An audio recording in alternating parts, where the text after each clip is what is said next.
All right, shalom, shalom. First and foremost, I would like to say, call halal Yahweh, Bahashem, Yahweh Shai, Bahashem, Rakakwadash.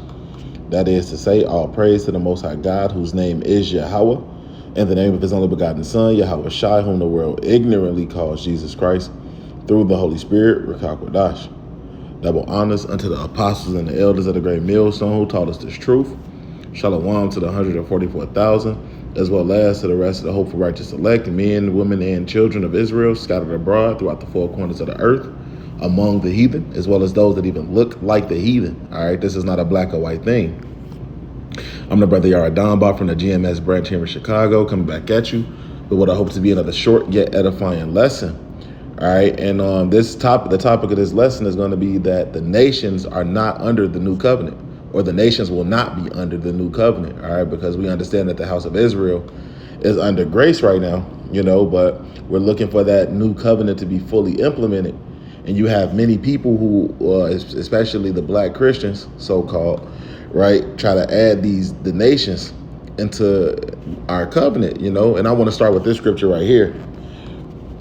All right, this is the book of Baruch, chapter 4, and I'll just start at the top. Baruch 4 and 1, it says, this is the book of the commandments of God. So like, yeah. All right. This is the book of the commandments of the Most High, and the law that endureth forever.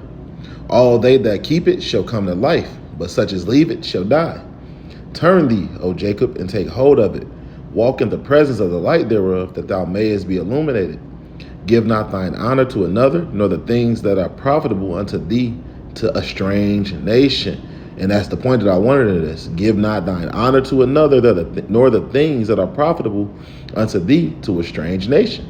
So there you go, man. And that new covenant, man, being one, having the law, statutes, and commandments in our inward parts, that's extremely profitable to us. But you have many who want to the best of they darnest to add these nations into it, man, and it's just not so. So I want to go ahead and touch on a few of these scriptures real quick. And I'm going to get it in the New Testament, for these anti-Christians, these so-called Christians out here who try to add, the nations into the covenant, into this covenant. So actually what I'm going to do is I'm going to read it here first.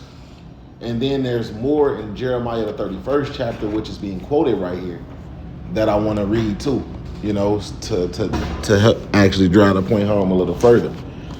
So without further ado, this is the book of Hebrews chapter 8 and verse 7. It says, for if that first covenant had been faultless, then should no place have been sought for the second. For finding fault with them, he saith, behold, the days come, saith the Lord, when I will make a new covenant with the house of Israel and with the house of Judah. Right? So there you go. Off the rip, it's telling you what? That the new covenant is for the whole house of Israel, not the nations. You don't see Edom in there. You don't see Ammon in there. You don't see Ham in there. You don't see Japheth in there. You don't see any other nations in there. Ishmael, right? Elam. You see the house of Israel and the house of Judah, meaning the northern and the southern kingdom. All right, verse 9.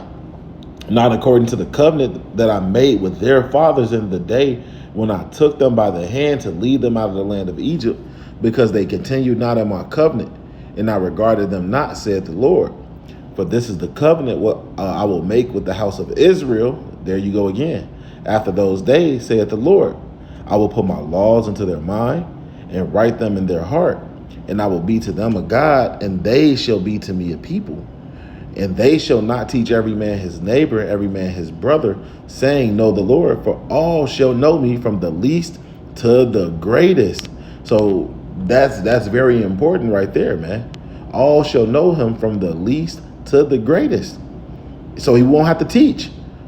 We wouldn't be doing this lesson right now, for those who say we are under the new covenant currently. We wouldn't have to do these different video epistles if we were under the new covenant, because we wouldn't have to teach. All right. So that's plain, man. But along with not having to teach, man, that also says that what we know the commandments, we know all the things, we know the scriptures in and out in our inward parts under that new covenant. So there will be no sin, there will be no going off, right? But what does it say the heathen will be doing in the kingdom?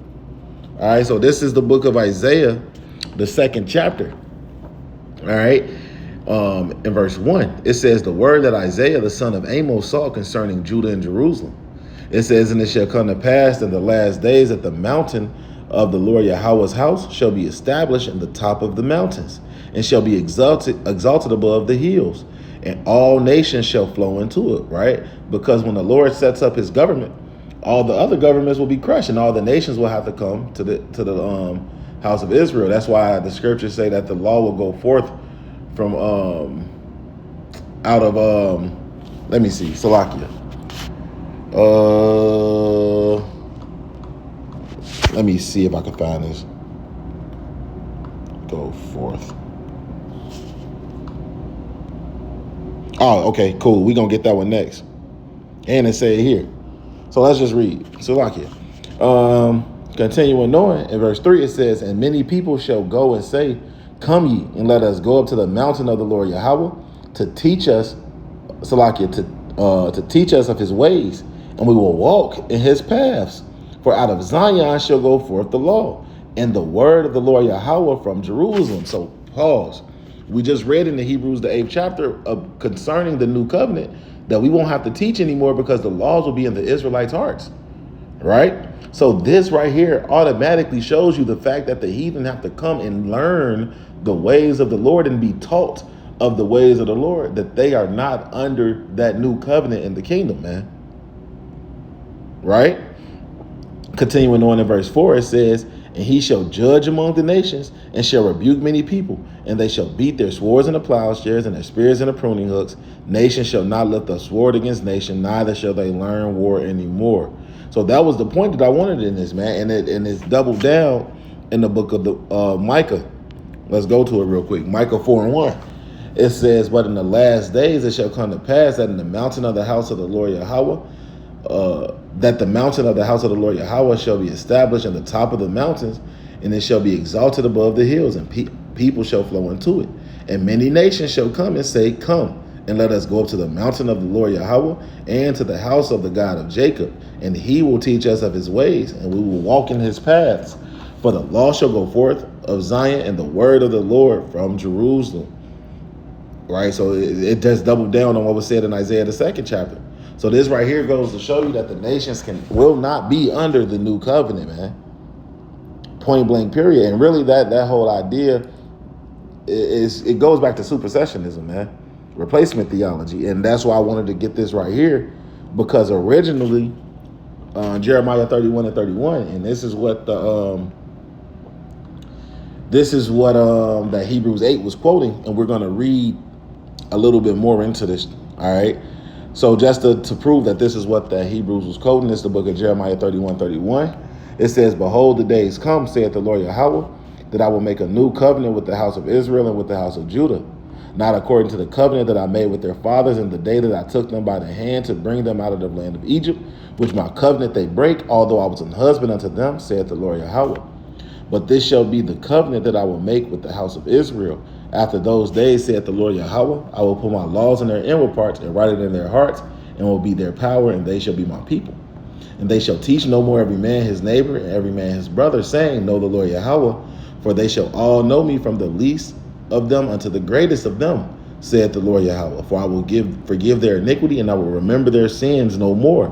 So this is perfect. We read it in the Hebrews, in the New Testament before. Then we went to both of the scriptures that talked about how the nations will be taught of the ways of the Lord, right?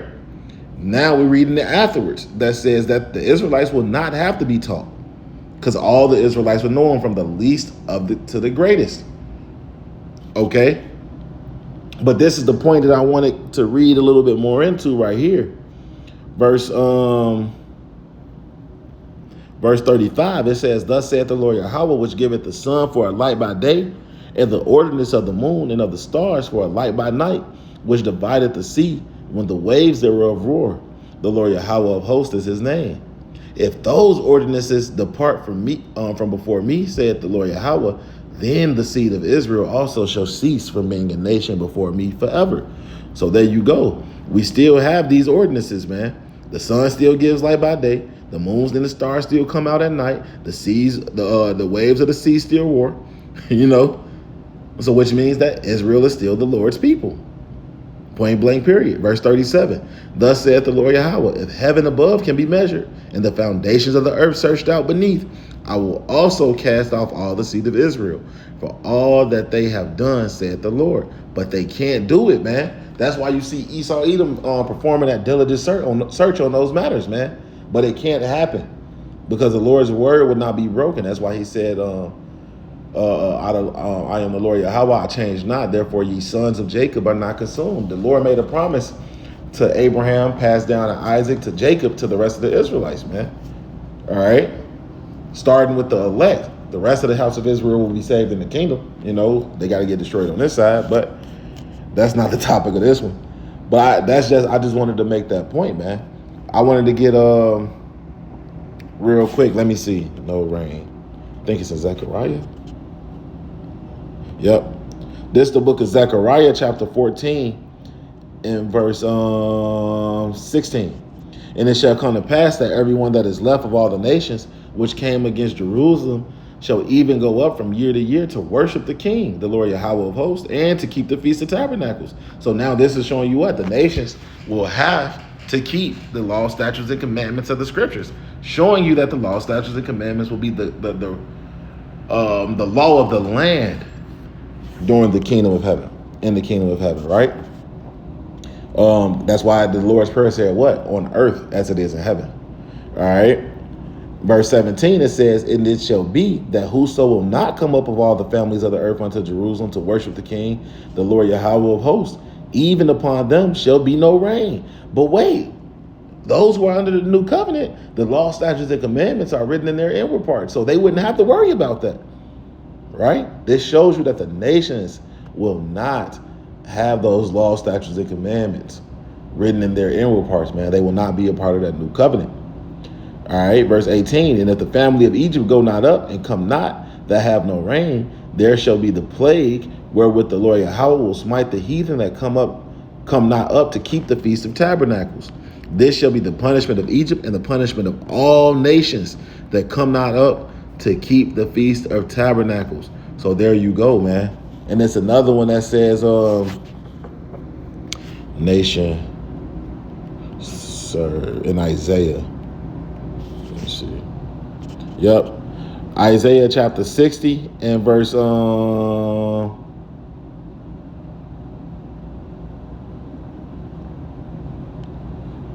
I start at 10, it says, and the sons of strangers shall build up thy walls, and their kings shall minister unto thee. For in my wrath I smote thee, but in my favor have I made mercy on thee. Right? And that thee in that aspect is the Israelites. Right? Verse 11, therefore thy gates shall be opened continually. They shall not be shut day nor night. The men may bring unto thee the forces of the Gentiles, that their kings may be brought. For the nation and kingdom that will not serve thee shall perish. Yea, those nations shall be utterly wasted. Why would they have to be in servitude if they're under the new covenant? Doesn't work, man. So, I just wanted to do this quick little lesson on this topic, man. Lord willing, this was edifying. The nations will not be under the new covenant no matter how you try to slice it, all right? So, Lord willing, this was edifying. With that, I want to say, Kal Halal, Yahweh, Bahashem, Yahweh Shai, Bahashem, Rekakwadash. Double honors unto the apostles and the elders of the great millstone who taught us this truth. Shalom to the 144,000, as well as to the rest of the hopeful righteous elect, men, women, and children of Israel scattered abroad throughout the four corners of the earth, man. Shalom, Kwame Sharala, Wa Abba Babal.